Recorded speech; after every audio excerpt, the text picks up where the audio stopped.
欢迎大家又回来我的频道。今天要给大家分享超级无敌好吃的日式炸生蚝，外壳超级酥脆，里面的生蚝嫩到爆汁。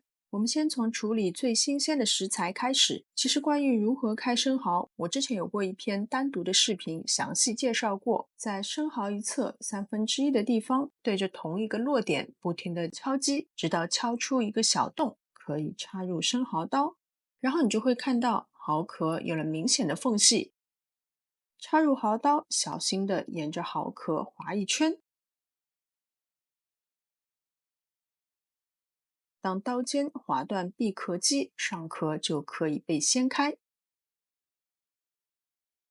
继续用刀小心地将蚝肉从下壳剥离，确保形态完整。冲洗掉表面的粘液和那些碎壳以后，可以先把它们浸泡在冰水中，以维持鲜嫩紧实的口感。全部开好以后，将吸干表面水分的生蚝放入碗中，加2克盐、2克糖、适量的白胡椒粉和10毫升的清酒，轻轻拌匀，静置腌制片刻。我特地称了一下，这里大约有200克的蚝肉，这个蚝壳仔细的刷洗干净，然后擦干水分，放在一边备用。这些就是经典的油炸3件套。这个蛋液里我加了少许的盐和黑胡椒粉。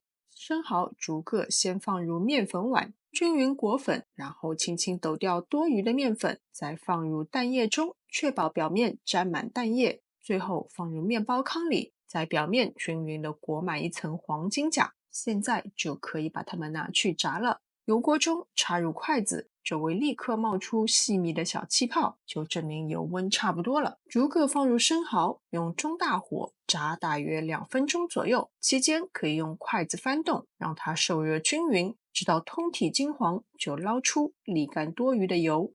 把它们装回自己的家，在表面撒上一些欧芹碎做点缀，再搭配自己喜欢的酱料。我最喜欢的是蘸番茄沙司，你也可以挤上一些柠檬汁，会更加的清爽。